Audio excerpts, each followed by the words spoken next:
요한복음 강의 14번째인데요. 요한복음 10장 11절에서 15절까지 말씀 제가 봉독하겠습니다. 요한복음 강의 14번째, 요한복음 10장 11절에서 15절입니다.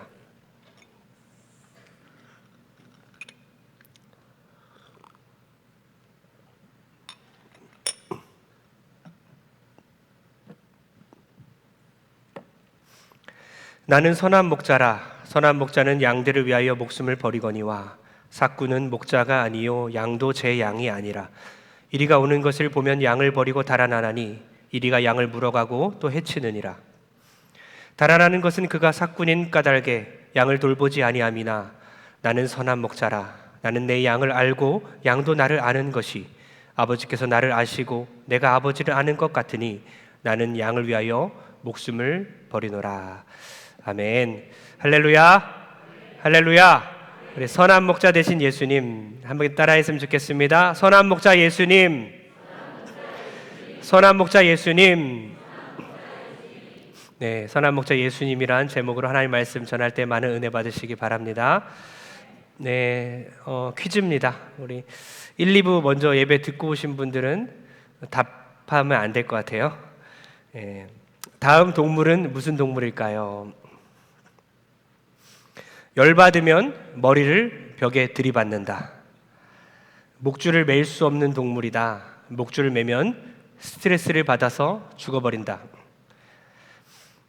옆 사람에게 당신이십니까? 한번 뒤집히면 혼자서 몸을 뒤집고 다시 일어나기 힘들다. 들짐승이 나타나면 겁이 질려 도망가거나 덤불에 숨는다. 근시라서 몇 미터 이상은 보지 못한다. 길을 잘 잃어버린다. 전염병에 약하다. 독초를 먹고 더러운 물을 마시고 병에 걸리고 위험한 곳을 돌아다니다가 죽는다. 옆 사람에게 당신이십니까? 여러분 어떤 동물이죠? 네, 양입니다. 성경은 왜 우리를 양으로 비유했을까요? 왜 그랬을까요? 우리가 참 괜찮기 때문일까요? 우리를 독수리로 사자로 비유하지 아니하시고 양으로 비유한 이유가 있겠죠.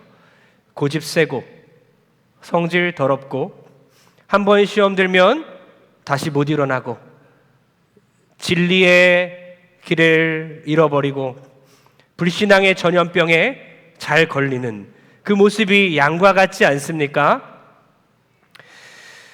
성도 양, 집사 양, 권사 양, 장로 양, 목사 양.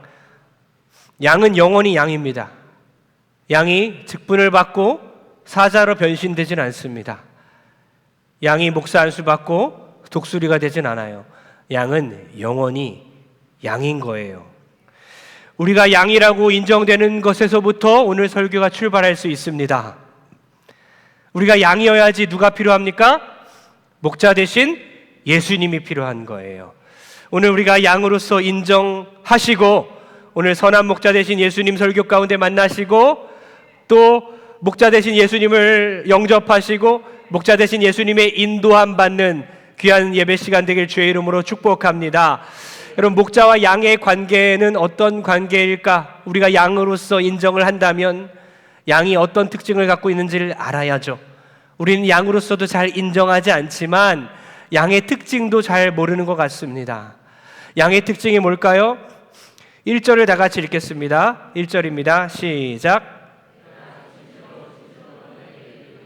문을 통하여 양의 우리에 들어가지 아니하고 다른 데로 넘어가는 자는 절도며 강도요. 양의 특징은 뭡니까? 양은 목자의 음성을 듣는 자입니다. 여러분 본문의 뉘앙스를 알아야 되는데요. 내가 진실로 너에게 이르노니 하면서 절도, 강도 이런 얘기가 나오죠. 본문의 뉘앙스는요. 1절부터 선택이 결정이 되는 거예요. 예수님은 지금 분노하셨다, 진노하셨다. 누구에게? 그 당시 종교 지도자들에게, 바리새인들과 대제사장들에게. 왜요? 그들은 양들인 백성들을 돌보지 아니하고 그들을 오히려 잡아먹는 거죠. 자기들의 입속만 챙기는 자들이었습니다. 그래서 예수님은 그들을 비판하신 것이죠. 하지만 예수님은 참 목자가 되십니다. 우리 예수님은 양떼를 돌보시고 사랑하시고 인도하시고 살피시는 분인 줄 믿습니다. 예수님과 우리의 관계는 바로 목자와 양의 관계예요. 그러면서 양은 어떤 존재냐? 바로 예수님의 음성을 듣는 거예요. 예수님의 음성만 듣고 사는 거예요.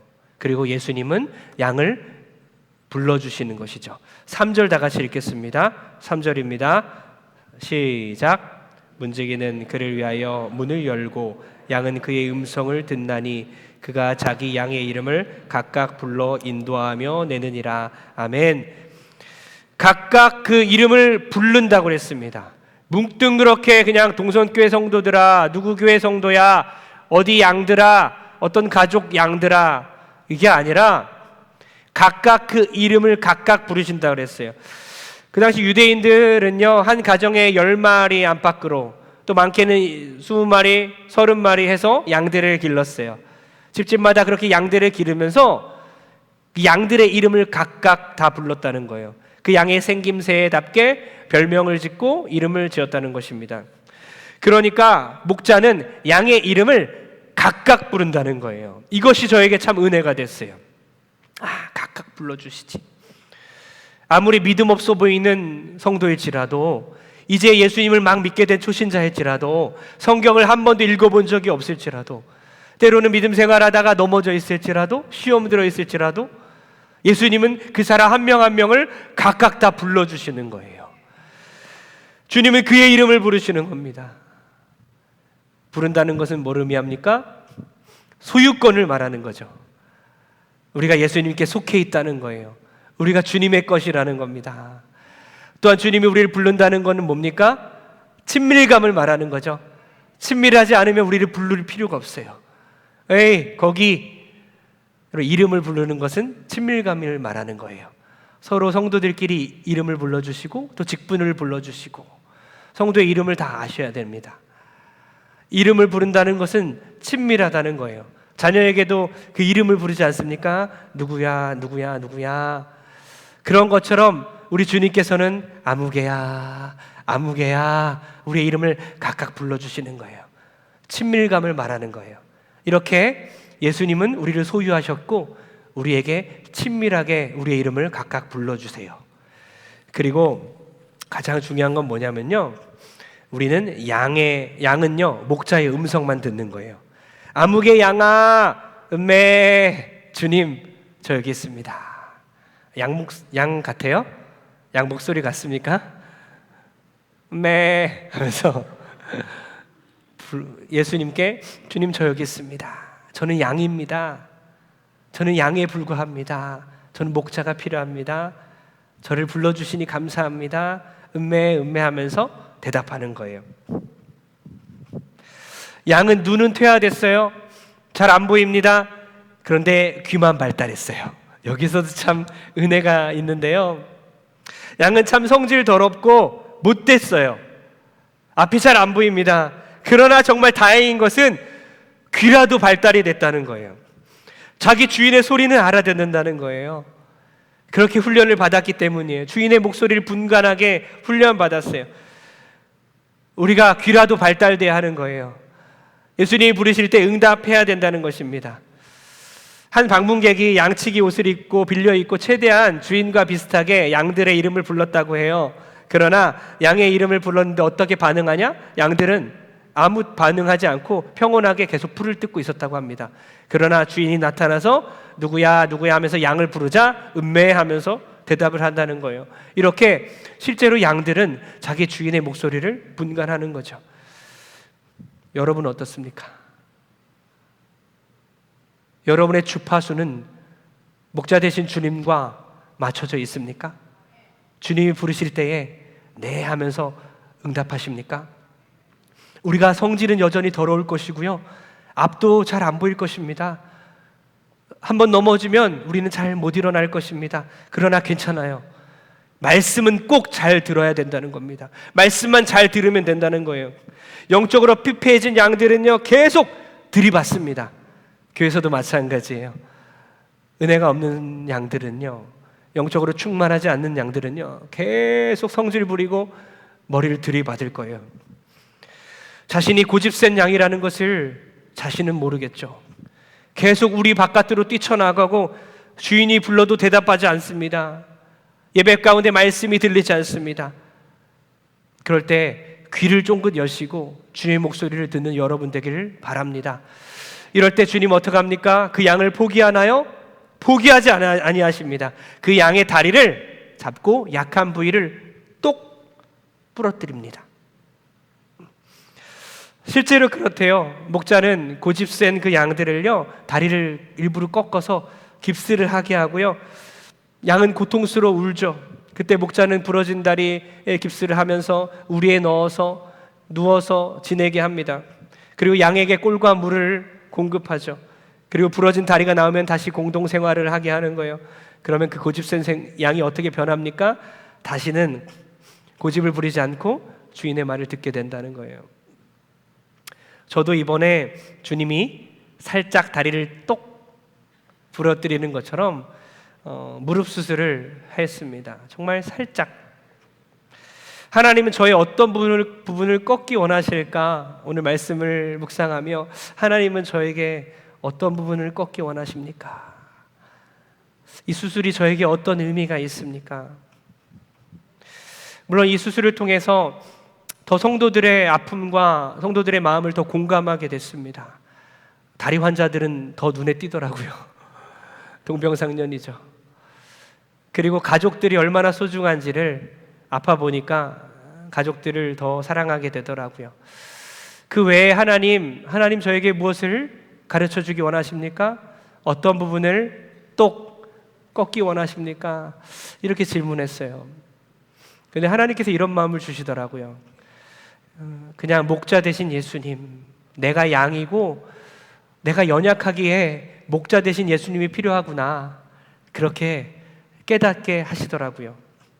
그러면서도 정말 신기하게 마침 음악을 찬양을 듣고 있었는데 마침 가사가 그 깨닫는 시점에 가사가 이렇게 귀에 들리기 시작했어요. 아버지의 사랑이 너의 영혼에 자리 잡아 깊은 평화로 영원토록 너를 이끄시네. 너는 그의 어린 양, 그는 너의 목자시니 내게 부족함이 전혀 없으리로다. 크고 강한 그의 팔로 너를 영원토록 안아주시네. 이 바보생각 밴드라는 앨범이 이제 세일회 때 오실 분인데요, 그 음악을 듣고 있는데 마침 그 가사가 나는 너의 목자다, 너는 나의 양이다, 이렇게 들리기 시작했어요. 아멘, 아멘. 주님 맞습니다. 저는 연약합니다. 강한 척하고 살고 있지만 사실은 저는 연약한 자입니다. 주님이 필요합니다. 강한 팔로 나를 돌봐 주옵소서. 이사야 40장 말씀에 보라, 주 여호와께서 장차 강한 자로 임하실 것이요 친히 그의 팔로 다스릴 것이라. 그는 목자같이 양떼를 먹이시며 어린 양을 그 팔로 모아 품에 안으시며 젖먹이는 암컷들을 온순히 인도하시리로다. 할렐루야. 주님께서 우리를 인도하실 줄 믿습니다. 주 선한 능력으로 안으시네. 이 가사가 정말 마음에 와닿는데요, 그 크신 팔로 날 붙드시네. 절망 속에도 흔들리지 않고 사랑하는 주 얼굴 구하리. 할렐루야. 크신 강한 팔로 양처럼 연약한 우리를 붙들어 주실 줄 믿습니다. 주님 우리의 선한 목자가 되시죠. 이제 추석 명절이 시작됐어요.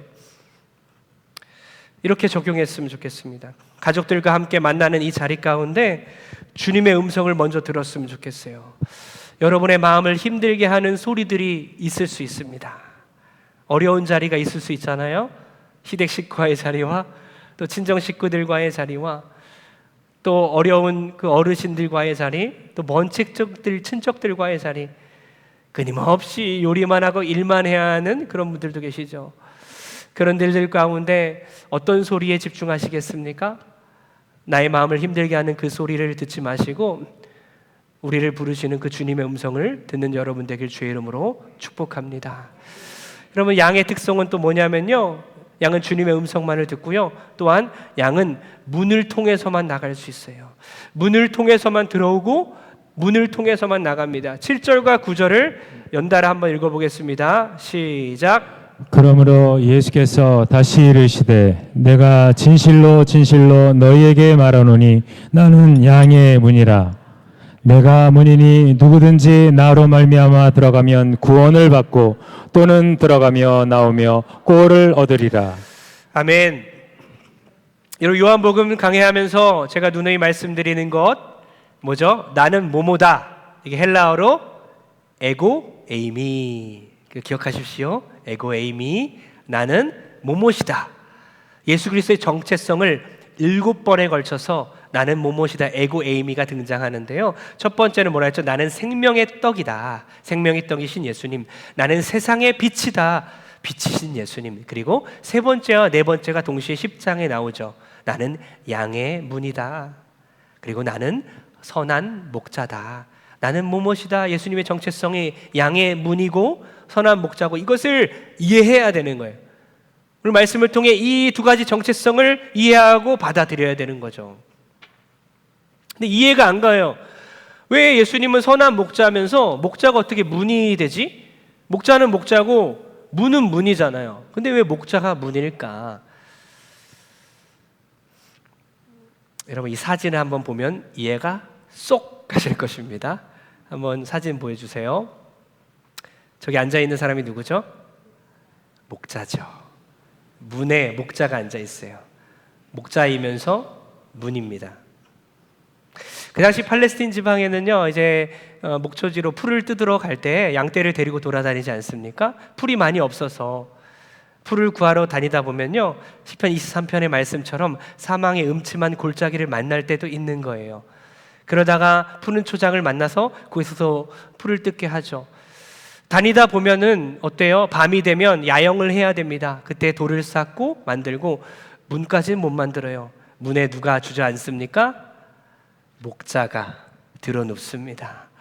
그리고 그 목자의 몸을 통과하지 않으면 양 한 마리도 나갈 수 없고요, 그 목자의 몸을 통과하지 않으면 일이나 늑대 한 마리도 침입할 수 없게 되는 거예요.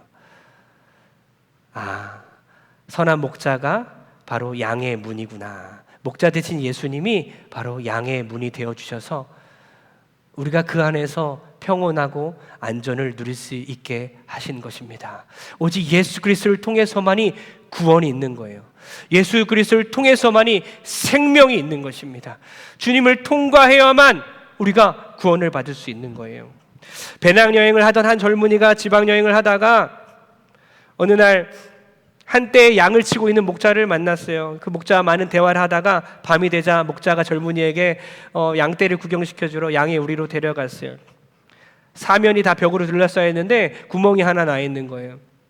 그래서 그 젊은이가 목자에게 물었어요. 이 구멍이 뚫려 있는데 양들이 안전하겠습니까?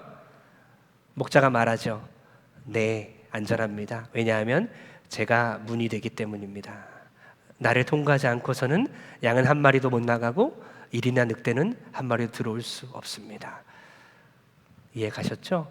바로 예수님을 통과해야만 우리가 구원을 받는 거예요. 예수님을 통해서만 구원을 받습니다. 어떤 목사님도, 어떤 능력자도, 어떤 리더도, 어떤 부모도 자녀를 구원에 이를 수 없게 합니다. 어떤 사람도 그 사람을 구원에 직접적으로 이르게 할 수 없고 천국에 데려갈 수 없어요. 그러니 우리의 자녀를 천국에 데려가기 위해서는 예수님을 만나게 해야 되는 겁니다. 예수님을 믿게 해야 되는 거예요. 우리 부모가 예수님을 만나야 할 줄 믿습니다. 여러분, 이렇게 적용했으면 좋겠어요. 우리 명절 기간 동안 구원이 필요한 양이 있습니다. 예수님이 필요한 양이 있습니다. 주님 눈을 열어 그들을 보게 도와주시고, 하나님, 내가 그들을 구원할 수 없으니 예수님 그들을 만나 주옵소서. 또 엎어져 있는 양들이 있어요. 오랫동안 시험에 든 양이 있습니다. 코로나 이후로 나타나지 않는 양들이 있습니다. 길을 잃어버린 양, 목자의 품을 떠난 양들, 주님 생각나게 도와주시고 새생명 축제 때 데려오게 도와주옵소서. 또한 필리핀 양들이 있죠. 필리핀 선교가 단기 선교가 9월 30일에 있는데 필리핀 양들을 하나님 위해 기도하게 하시고 우리 단기 선교를 가는 그들을 위해서 내가 보내는 선교사가 되어서 필리핀 양들을 위해 기도하는 마음 허락하여 주옵소서. 그렇게 적용하는 여러분 되길 축복합니다. 이 양들의 특징을 알았다면 이제 목자의 특징을 알아야 합니다. 목자는 뭡니까? 목자는 양들을 위해 목숨을 버립니다. 이거 하나만 깨달으면 돼요. 양은 목자의 음성을 듣고요.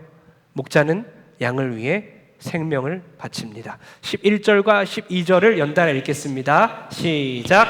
나는 선한 목자라. 선한 목자는 양들을 위하여 목숨을 버리거니와 삭구는 목자가 아니요 양도 제 양이 아니라 이리가 오는 것을 보면 양을 버리고 달아나나니 이리가 양을 물어가고 또 해치느니라. 아멘. 지금 11절과 12절은 대조법이죠. 그렇죠? 선한 목자와 삭군을 대조하고 있는 거예요. 예수님과 거짓 선지자들, 삭군들을 지금 비교하고 있습니다. 근데 우리가 오해하고 있는 부분이 있어요. 오해하고 있는 부분은 뭐냐면요, 삭군이란 단어, 삭군하면 아예 나쁜 사람, 발음도 좀 나쁘게 들리잖아요. 싹군, 그죠? 싹군들, 아유 싹군들. 근데 오해하고 있는 부분이에요. 왜냐하면 삭군은 말 그대로 뭐예요? 삭슬 받고 일하는 사람들이에요. 월급쟁이잖아요. 우리 모두가 사실 삭군들이잖아요. 그 당시에는 이제 공동 우리가 있었어요. 공동체를 강조하기 때문에 같이 키웠어요. 자기 양들을 공동 우리에다 함께 이렇게 두면요, 고용인을 두고 목자 대신 목자처럼 고용인이 지키게 돼 있습니다. 자기 양이 아니죠. 돈을 받고 일하는 거예요. 페이 받고 양을 돌보는 그런 고용된 사람을 삭군이라고 했습니다. 여러분, 유대인들의 전승 모음집이 있습니다. 구전 전승 모음집이 있는데 그걸 미쉬나라고 합니다. 미쉬나를 통해서 그 당시 유대인들의 상황을 좀 잘 이해할 수 있는데요. 거기 삭군의 책임이 잘 나타나 있어요. 책임 한계. 뭐냐? 일이 한 마리입니다. 일이 한 마리까지만 책임지는 거예요. 일이 한 마리가 쳐들어왔을 때는 양을 지킬 책임이 있어요. 그러나 두 마리 이상, 한 마리를 초과했을 때는요, 도망가도 법적인 책임이 있고 이것에 대한 어떠한 금전적인 책임을 다하지 않아도 되는 거예요. 도망가야 정상인 겁니다. 하물며 이제 곰이나 더 큰 맹수들이 오면요, 무조건 달아나야 하는 거예요. 여러분들 한번 묻겠습니다. 여러분들이 키우는 어떤 애완동물이나 여러분들이 키우는 그런 동물들이 있는데 그걸 지키려고 목숨을 버리는 분 있나요? 그건 안 되죠. 그러면 안 되는 거예요. 그런 일은 벌어져서는 안 되는 거죠. 그죠? 사람의 생명이 더 소중하잖아요. 그 동물의 목숨을 지키려고 여러분이 생명을 바쳤다? 그럼 가족들은 어떻게 해요? 이웃들은 어떻게 해요? 그러니까 동물이 아무리 소중해도 10년, 20년 함께 생사를 함께한, 평생을 함께한 그 반려동물이 아무리 귀할지라도 일면식도 없는 그 사람을 더 먼저 생각하고 그 생명을 구할 수밖에 없는 이유는 사람은 사람이고 동물은 동물이기 때문이에요. 다르잖아요. 그 얘기하고 있는 겁니다. 지금 삭군은 정상이에요. 지금 삭군이 비정상이고 예수님이 정상이지 않냐, 이 얘기가 아니라 반대입니다. 삭군이 지금 정상이고 예수님이 지금 비정상인 거예요. 도망가야 되는 겁니다. 자기 생명까지 바칠 책임을 다할 필요가 없는 거예요. 너무나 당연한 거예요. 그럼에도 불구하고 어떻게 목자가 양을 위해 목숨을 버릴까? 한낱 미물인 양을 위해서 생명을 버리는 목자가 없는 것처럼, 한낱 인간을 위해서 먼지맛도 못한 나를 위해서 만왕의 왕이신 창조주이신 예수님이 생명을 바칠 이유가 있는가? 그 얘기를 하고 있는 거예요.